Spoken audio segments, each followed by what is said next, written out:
हुजूर पाक सल्लल्लाहु तआला अलैहि वसल्लम ने फरमाया कि अगर मैं इस चांद को 2 टुकड़ों में तब्दील कर दूं तो उस शख्स ने कहा, हबीब जो यमन से आया, तब तो हम आपको अल्लाह का रसूल मान लेंगे, अगर आपका हुक्म आसमानों पर भी चलता है। हुजूर पाक सल्लल्लाहु तआला अलैहि वसल्लम जबल अबू कुबैस, एक पहाड़ी है मक्का में, उसके नीचे खड़े थे, सारा मजमा था।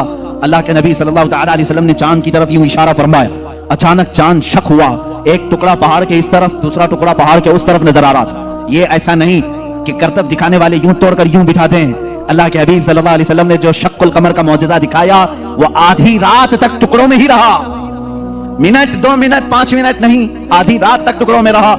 और ये बात सिर्फ मक्का वालों ने नहीं, जादू हो तो सामने वालों को दिखे। मियां अब तो कमाल आसमान पर हुआ है, चांद एक शहर में तुलू नहीं होता, पूरी दुनिया में तुलू होता है, पूरी दुनिया में। अब मैं आपको बताऊं चंद तारीखी बातें। हिंदुस्तान की सरजमीन पर भी चांद के टुकड़े होते हुए देखा था। राजा चिरमन, जो कासरगोड केरला के रहने वाले, आज भी उस राजा का फोर्ट मौजूद है, वहां से उसने चांद के 2 टुकड़े हुए देखा और उसने इस रात को नोट करके रख लिया कि फला फला रात चांद के 2 टुकड़े होते हुए मैंने देखा है। फिर जब हजरत मालिक बिन दीनार तशरीफ लाए, हिंदुस्तान आए और उनके कमालात को देख करके उसने कहा, एक रहस्य है, एक मुअम्मा है जो हल नहीं होता, मैंने एक रात चांद के 2 टुकड़े होते हुए देखा है। हजरत मालिक बिन दीनार ने कहा, वो मेरे आका की उंगलियों की बरकत थी।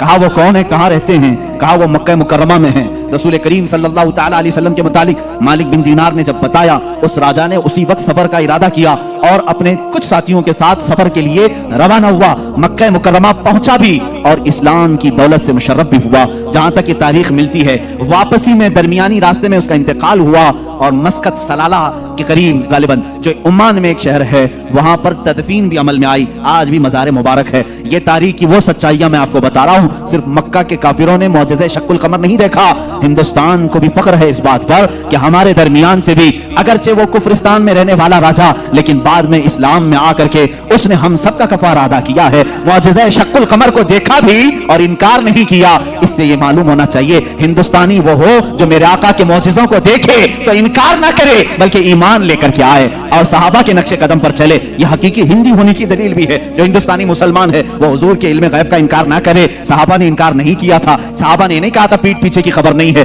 अगर तुम हिंदुस्तान में रह करके इस तरह की बातें करते हो तो मैं कहता हूं देशद्रोही तो असल यही